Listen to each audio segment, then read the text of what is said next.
گے انشاءاللہ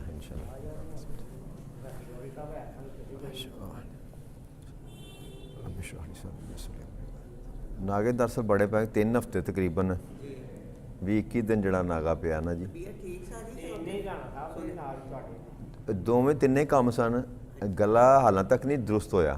یعنی کہ بولن تو بعد آواز پاٹن شروع ہو جاتی ہے تے کچھ اتنے مصروفیت بھی ہے لیکن اتنے میں مغرب ویلے آ جانا مغرب پڑھ کے تے تیسرا پھر میری کمر دی تکلیف دوبارہ ہو گئی سی وہ سارے اکٹھے ہو گئے نے تے پھر میں زیادہ ٹائم 3 ہفتے ہو گیا تو کام غلط ہو گیا تھوڑا جا ٹرنا چاہیے ہولی ہولی کر کے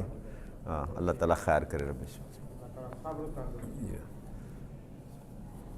نحمدہ ونصلی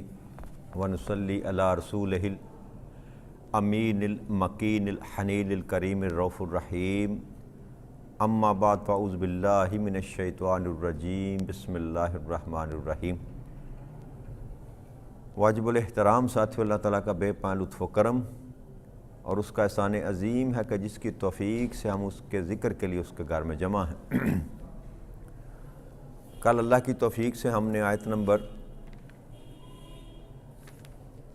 284 تک بات جو تھی اپنی کی تھی اور مضمون اللہ کریم نے جو شروع کیا تھا وہ سارا انسان کے لینے دینے کا جو معاملہ تھا اس کو بات کو مکمل کرتے ہوئے اللہ کریم نے یہ ارشاد فرمایا تھا کہ جو کچھ بھی آسمانوں زمینوں میں ہے وہ ہے ہی میرے لیے تو اب تم کچھ چھپا کر کرو یا ظاہر کر کے کرو حساب میں تم سے لوں گا پھر جس کو چاہوں گا میں بخش دوں گا اور جسے چاہوں گا میں عذاب دوں گا اور اللہ ہر چیز پر کامل قدرت رکھتا ہے یہاں ہم نے کل بات ختم کی تھی کہ اللہ کریم نے انسان کی مالکی کا جو تصور ہے نا اس کو ختم کیا کہ جو تو دیتا ہے تب بھی اگر تو لیتا ہے تب بھی تو حقیقت میں مالک میں ہوں اور اب تو کائنات میں کہیں بھی چھپ کر کام کرے یا ظاہر کام کرے مجھ سے مخفی نہیں ہو سکتا اور میں تم سے عذاب بھی ضرور لوں گا پھر اس کے بعد اللہ نے فرمایا کہ بخشش کا جو معاملہ ہے وہ میری منشا پر ہے کہ جس کو میں چاہوں گا اس کو بخشوں گا جس کو نہیں چاہوں گا اس کو عذاب دے دوں گا تو یہ کامل قدرت اللہ کریم نے فرمایا کہ یہ میرے پاس ہے آگے اللہ کریم نے آیت نمبر 285 ہے 285 ارشاد فرماتے ہیں رب کریم آمن الرسول بما انزل الیہ من ربہ والمؤمنون کل آمن باللہ والملائکتہ وکتبہ ورسلہ لا نفرق بین احد من رسلہ وقالوا سمعنا واطعنا غفرانک ربنا وعلیک المصیر کہ وہ یعنی کہ صحابہ کی بات کی جا رہی ہے کہ وہ رسول اکرم صلی اللہ علیہ وسلم پر ایمان لائے اور پھر جو کچھ ان پر ان کی رب کی طرف سے نازل کیا گیا اور اہل ایمان نے بھی سب ہی جتنے بھی اہل ایمان ہیں انہوں نے دل سے اللہ پر اور اس کے فرشتوں پر اور اس کی کتابوں پر اور اس کے رسولوں پر ایمان لائے اور ایمان لانے کے بعد یہ کہتے رہے زبان سے اقرار کرتے رہے کیا کہ ہم اس کے پیغمبروں میں سے کسی کے درمیان بھی فرق نہیں لاتے لا نفرق بین احد من رسولہ کہ کسی بھی رسول کے درمیان ہم فرق نہیں لاتے کہ جو ہمارا ایمان ہے کہ تمام کتابوں پر بھی ایمان اور تمام رسولوں پر بھی ایمان میں نے عرض کی تھی نا کہ شریعت کی اتباع جو ہم کریں گے وہ آقا کریم صلی اللہ علیہ وسلم کی کریں گے لیکن ہر رسول کو ہم رسول مانیں گے تب جا کے ہمارا ایمان مکمل ہوگا تو آگے اللہ کے ارشاد فرمایا پھر یہ فرماتے ہیں کہتے ہیں اللہ کے حضور یہ عرض کرتے ہیں کہ ہم نے تیرا حکم سنا اور اطاعت کی اور ہمارے رب ہم تیری بخشش کے طلبگار ہیں اور ہم سب کو تیری ہی طرف لوٹنا ہے کل میں نے جو آیت نمبر 283 کل ہم نے جس کا ذکر کیا تھا نا اس میں اللہ کریم نے جب یہ کہا کہ جو تیرے دل میں بات ہے نا جو تیرے دل میں بات ہے میں اس کا بھی حساب و کتاب تم سے لوں گا. کہ اللہ کریم جانتا ہے کہ انسان کے دل میں کیا چھپا ہے، انسان سوچ کیا رہا ہے، انسان جو کام کر رہا ہے اس کی نیت کیا ہے، اس کے پیچھے جو چھپا ہوا ہے کار فرما جو اس کی خواہش ہے وہ کیا ہے. تو جب اللہ کریم نے یہ نازل کی نا آیت کریمہ، تو صحابہ کرام جو، تو آیت نمبر 284 اللہ نے فرمایا نا وَإِن تُبْدُوا مَا فِي أَنفُسِكُمْ، کہ جو تمہارے دماغ کے اندر، تمہارے نفسوں کے اندر بات ہوگی نا، میں اس پر بھی تمہارا محاسبہ کروں گا. تو صحابہ کرام جو تھے نا وہ سارے اس بات سے پریشان ہو گئے کہ اگر اللہ نے دل کے ارادے پر بھی گرفت کر دی تو پھر کیا بنے گا. پھر تو آقا کریم صلی اللہ علیہ وسلم کے پاس صحابہ گئے نا. حضرت ابن عباس رضی اللہ تعالیٰ نے یہ ارشاد فرماتے ہیں کہ جب یہ آیت کریمہ نازل ہوئی، آیت نمبر 284، تو صحابہ کرام کے دلوں میں اتنا خوف بیٹھ گیا کہ کسی اور چیز سے انہیں اتنا خوف نہ تھا کہ انسان کے دل کے اندر جو بات آئی اس پر بھی اللہ گرفت کر لے گا. تو وہ سارے صحابہ جب یہ گھبرا گئے، خوف زدہ ہو گئے اس گرفت کی وجہ سے، اللہ کے محاسبے کی وجہ سے، تو انہوں نے آقا کریم صلی اللہ علیہ وسلم سے تذکرہ فرمایا. تو آپ صلی اللہ علیہ وسلم نے ارشاد فرمایا کہ کہو کہ ہم نے سنا اور اطاعت کی. یہ جو آگے آیت ہے نا کہ وہ کہتے ہیں کیا، قالوا سمعنا واطعنا، وہ یہ کہتے ہیں کہ ہم نے اللہ کریم جو کچھ تو نے کہا اپنے محبوب کی زبانی سے ہمیں سنایا، ہم نے اس کو سن بھی لیا اور ہم نے اس کو قبول بھی کر لیا، منوان قبول کر لیا، تیری اطاعت بھی کرتے ہیں. واطعنا کا مطلب، اطاعت کا مطلب ہوتا ہے نا فرما برداری، پیروی کرنا. اس کا مطلب ہے کہ منوان مان لینا، جو بھی حکم دیا اللہ کے رسول نے اس کو منوان مان لیا، اس کو کہتے ہیں اطاعت کرنا. وہاں پر انسان کی مرضی، انسان کا منشا، انسان کی چاہت، یہ ساری کی ساری جب قربان کرنے کے بعد جو ہے نا تب بندہ مطیع ہوتا ہے، تب بندہ تابع دار اور تابع فرما ہوتا ہے. اس سے نیچے نیچے جتنی بھی حالتیں ہیں نا انسان کی، نماز پڑھ لی، کبھی نہ پڑھ لی، زکوٰۃ دے دی، کبھی نہ دے دی، خرچ کیا، کبھی نہ کیا، نیک بھی اعمال بھی کرتے رہے، بد اعمال بھی کرتے رہے، تو ایسی حالت میں انسان یہ دعویٰ نہیں کر سکتا کہ مولا میں نے تیری اطاعت کی. اطاعت کہتے ہی اس کو ہیں کہ جو اللہ اور اللہ کے رسول نے کہہ دیا بس اس کے سوا انسان کچھ نہ کرے، اس کے سوا کچھ نہ کرے، اس کو اطاعت کہتے ہیں. تو آقا کریم صلی اللہ علیہ وسلم کے جو صحاب تھے نا، جو آپ کی جماعت تھی، جن کی تربیت آقا کریم صلی اللہ علیہ وسلم نے خود کی، وہ ایک مجسمہ سے، اطاعت کا مجسمہ تھے،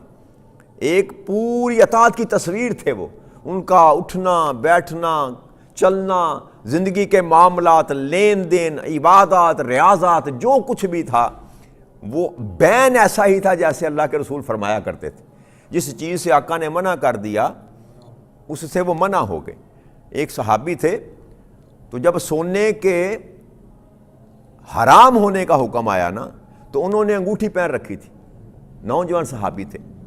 تو سونے کی انگوٹھی پہن رکھی تھی. آقا کریم صلی اللہ علیہ وسلم نے کہا کہ تم نے سنا نہیں کہ مرد کے لیے سونا حرام ہے؟ تو انہوں نے انگوٹھی اتار کر پھینک دی، اسی لمحے پھینک دی. اطاعت اسی لمحے پھینک دی. جب انگوٹھی پھینک دی تو صحابہ نے کہا، ساتھیوں نے کہا کہ یار یہ انگوٹھی تم لے جاؤ، جا کے بیوی کو دے دینا، کہ بیوی پر تو حرام نہیں ہے نا، گھر میں کسی عورت کو دے دینا. تو اس نے کہا کہ جب میں نے آقا کے کہنے پر جو پھینک دیا سو پھینک دیا، اب یہ حرام ہو گیا. اب یہ اطاعت کا ان کا جو درجہ تھا، یہ اس قدر وہ مستحکم تھے اطاعت کرنے میں. وہ کہتے یہ جان مال کیا چیز ہے، ہم تو جانیں ہتھیلی پر لیے پھرتے ہیں کہ کب حکم ہو تو گردن کٹوا دیں آپ کے نام پر، یہ مال کیا چیز ہے. تو اطاعت کا مطلب یہ ہے کہ انسان اپنی تمام خواہشات کو اللہ کے رستے پر چلتے ہوئے قربان کر دے، تب انسان وہ مطیع بنتا ہے.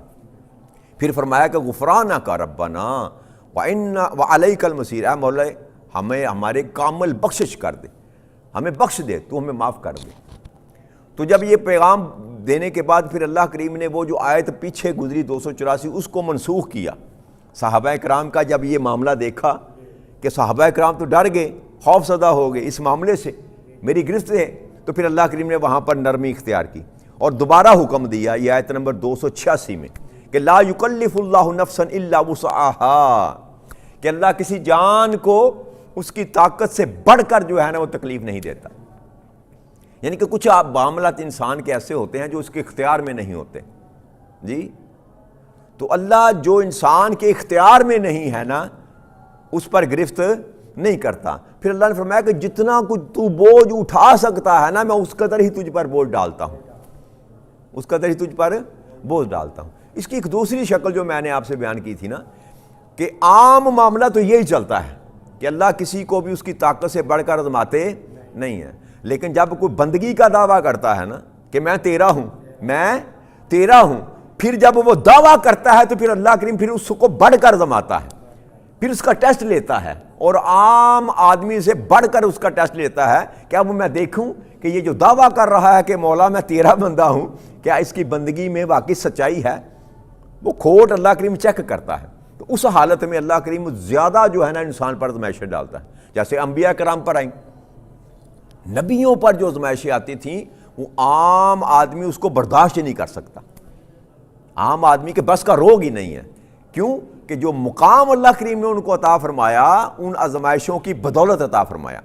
تو جتنا تعلق اللہ کے ساتھ آپ زیادہ بنانے کی کوشش کریں گے، یاد رکھیے یہ مفت میں ملنے والا سودا نہیں ہے. جتنا آپ رب کے قریب ہوں گے رب اتنا آپ کو زیادہ آزمائے گا، چیک کرے گا کیا یہ میرا دوست بننے کے، میرا یار کہلانے کے قابل بھی ہے کہ نہیں ہے. دوستی اس شہنشاہ کے ساتھ تو پھر وہ چیک کرے گا. ایسے ہی ہر بندے کو اپنا دوست نہیں بناتا، اپنے تمام معاملات میں وہ اپنا ساتھی اس کو بناتا ہے، اس کو اپنا دوست بناتا ہے. تو دوست اور دوست کے ساتھ بھی کوئی تقسیم نہ جان میں نہ مال میں، وہ سارا کچھ جو ہوتا ہے نا انسان کا جیسے ہمارا سلسلہ ہوتا ہے پھر تقسیم باقی نہیں رہتی. اسی لیے اللہ کہتا ہے نا کہ میں بھی تیرا دوست ہوں. جو اللہ کا دوست ہے اللہ کہتا ہے میں تیرا دوست ہوں. تو یہ یک طرفہ نہیں دو طرفہ معاملہ ہوتا ہے. جب بندہ اپنی رضا کو، اپنی خواہش کو، اپنے نفس کو اللہ کی بارگاہ کے لیے قربان کر دیتا ہے نا تو پھر اللہ کریم بھی اس کو اپنی بندگی کے لیے چن لیتا ہے. پھر وہ نعمتیں اس کو عطا کرتا ہے جو انسان گمان بھی نہیں کر سکتا. پھر کوئی بابا فرید بن جاتا ہے، کوئی داتا علی حجویری بن جاتا ہے، ٹھیک ہے نا جی، کوئی پیر میر علی شاہ بن جاتا ہے. یہ وہ لوگ ہیں جنہوں نے اپنی زندگیوں کو اطاعت کے رنگ میں ڈالا، اللہ کی بندگی اختیار کی تو اللہ کریم نے ان کو چن لیا. پھر اپنی نعمتیں کرتا ہے، ان پر اپنی نعمتیں کمال نعمتیں کرتا ہے اور اس کے ہاں کسی چیز کی کمی نہیں ہے. پھر اللہ کریم ارشاد فرماتے ہیں لہا ما کسبت وعلیہا ما اکتسبت، کہ اس نے جو نیکی کمائی اس کے لیے اس کا اجر ہے اور جو اس نے گناہ کمایا اس کے لیے اس پر عذاب ہے. یعنی کہ جو تو نے کمایا اس کا ہی تجھ کو ریٹرن دیا جائے گا. یہ نہیں کہ تو نے نیک اعمال کیے تو تجھے عذاب نہیں دیا جائے گا، لیکن اگر تو نے برے اعمال کیے مکتسبت جو تو نے کمایا وہی تجھ کو ملے گا. اگر دنیا میں تو اچھائی کرتا رہا تو اس کا ریٹرن جو ہے تجھے جب بدلہ دیا جائے گا اس کا تو وہ بھی اچھا دیا جائے گا. اور اگر تو دنیا میں برائی کرتا رہا تو یہ گمان مت کر کہ برائی کر کے تجھے جو ہے نا وہاں سے بھلائی ملے گی، وہاں سے وہی تجھے ملے گا جو تو نے آگے بیچ دیا ہے. آگے اللہ کریم نے ارشاد فرمایا، اب دعا اللہ کریم نے ارشاد فرمائی ربنا لا تواخذنا ان نسینا او اخطانا، اے ہمارے رب اگر ہم بھول جائیں یا خطا کر بیٹھیں تو ہماری گرفت نہ فرمانا. اب یہ ہے بندگی. انسان ہے ہی خطا کا پتلا، انسان کا ہر لمحہ خطا میں گزرتا ہے. تو بندگی اس کا نام ہے کہ ہر لمحے رب کریم سے یہ کہتا رہے کہ مولا بس تو مجھے معاف کر دینا. مجھ سے غلطی اگر ہو جائے، مجھ سے کوئی کوتاہی ہو جائے، میں بھول جاؤں، میں کوئی خطا کر بیٹھوں تو اللہ کریم خود ہدایت فرما رہے ہیں مجھ سے یوں کہا کرو کہ مولا ہماری گرفت نہ کرنا، ہماری پکڑ نہ کرنا. کیونکہ اگر اللہ پکڑ کرنے پر آ جائے تو انسان ایک سانس نہیں لے سکتا. تو خود اللہ کریم نے دعا سکھلائی کہ مجھ سے اس طرح کہا کرو کہ مولا اگر ہم بھول جائیں، ہم خطا کر بیٹھیں تو ہماری گرفت نہ فرمانا. پھر فرمایا ربنا، اے ہمارے پروردگار، ولا تحمل علینا اسرا کما حملتہ علی الذین من قبلنا، کہ رب کریم ہم پر ایسا بوجھ نہ ڈال جیسا تو نے پہلی امتوں پر ڈالا تھا۔ بڑے بڑے عجیب معاملات آئے نا پہلی امتوں پر۔ بنی اسرائیل کی بات سن لینا، جب فرعون نے قبضہ ان پر کیا تو جانوروں سے بدتر ان کی زندگی تھی، اور پھر جب موسیٰ علیہ السلام کا وقت گزرا اس کے بعد جب ان پر معاملہ ہوا 40 سال کے لیے صحرا میں در بدر پھرتے رہے، شہر نہیں ملتا تھا ان کو، نکلتے تھے جہاں سے چلتے تھے، جب رات پڑتی تھی رک جاتے تھے، صبح ہوتے تھے وہیں کھڑے ہوتے تھے، 40 سال صحرا اور ریگستانوں میں۔ اس طرح کے اور بڑے معاملات، بڑے بڑی مصیبتیں جو تھی نا، اللہ کریم نے آزمایا امتوں کو۔ تو اب یہ دعا بھی اللہ کریم سکھا رہا ہے کہ مجھ سے یہ بھی کہا کرو کہ رب کریم ہم پر اتنا بوجھ نہ ڈالنا جیسا تو نے ہم سے پہلے لوگوں پر ڈالا۔ پھر فرمایا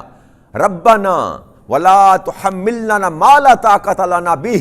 اے ہمارے پروردگار ہم پر اتنا بوجھ بھی نہ ڈالنا جس کی اٹھانے میں ہمیں طاقت نہ ہو، جس کی اٹھانے میں ہمیں طاقت نہ ہو۔ اور پھر فرمایا واعف عنا، ہمارے گناہوں سے درگزر کرنا، درگزر کرنا، صرف نظر کرنا کہ ہم تو گناہ کے پتلے ہیں نا، لیکن تو غفور الرحیم ہے، تو ہم گناہ کر بھی دیں تو رب کریم اس سے درگزر کر دینا، اس سے درگزر کر دینا۔ واغفر لنا، اور ہم کو بخش بھی دینا، درگزر بھی کرنا اور بخش بھی دینا۔ ورحمنا، اور ہم پر رحم فرمانا، ہم پر انت مولانا، تو ہی ہمارا کارساز ہے، تو ہی ہمارا مالک ہے، تو ہی ہمارا مولا ہے۔ فانصرنا، ہماری مدد فرما،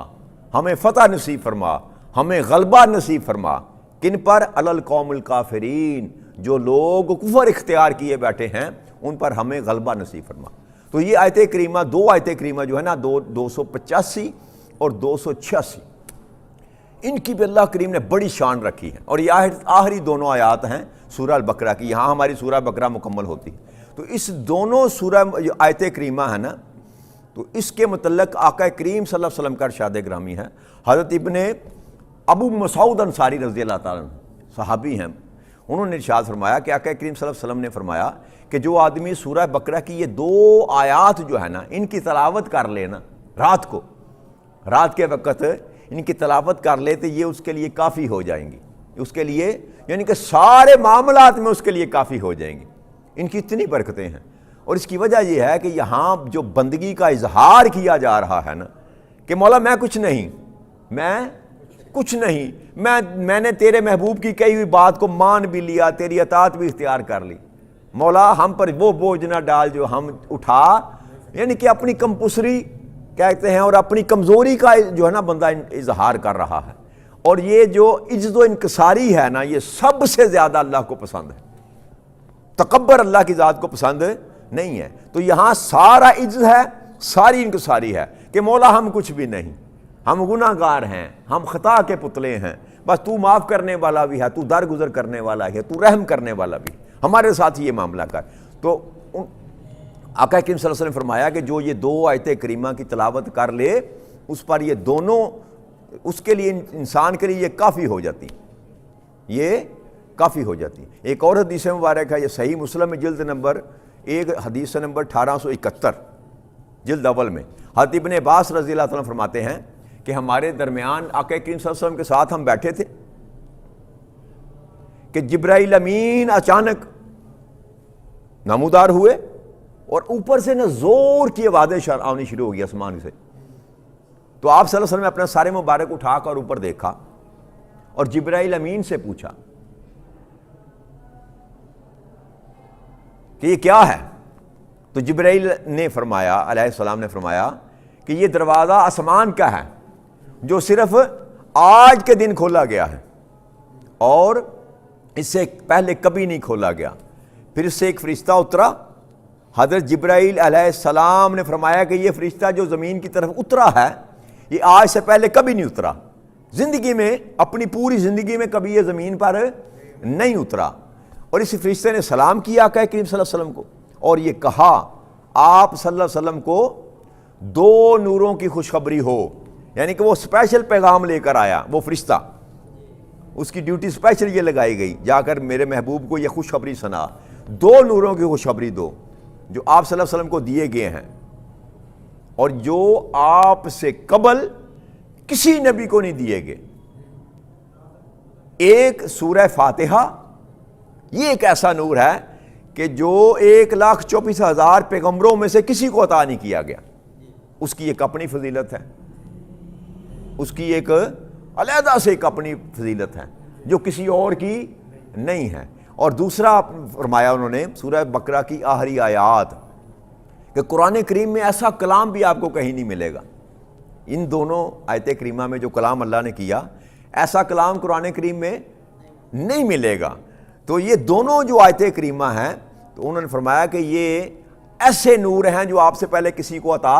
نہیں کیے گئے. تو آپ صلی اللہ علیہ وسلم میں سے جو حروف بھی پڑھیں گے آپ صلی اللہ علیہ وسلم آپ کو اس کے مطابق دیا جائے گا. نہیں کہ جو بھی آپ رب سے مانگیں گے، ان آیات کے مطابق آپ جو بھی رب سے مانگیں گے وہ آپ کو عطا کر دیا جائے گا. یعنی کہ اتنا اللہ کریم کی رحمتیں اور برکتیں ہیں ان دو آیات کریمہ میں. تو اس میں مانگتا انسان کیا ہے؟ اللہ سے معافی، اللہ سے مغفرت. تو جب یہ بندہ عادت بنا لے رات کو سونے سے پہلے یہ دو آیت کریمہ اگر تلاوت کر لے تو اللہ کریم اپنی رحمت کے صدقے اس کے سارے گناہوں کو معاف کر دیتا ہے. یہ اتنی برکت ہے. تو یہاں ہماری سورہ بقرہ مکمل ہوتی ہے. کل اللہ کریم نے توفیق دی تو آل عمران جو ہے سورہ اس کو شروع کریں گے. وما علینا الا البلاغ المبین. السلام علیکم ورحمۃ اللہ وبرکاتہ.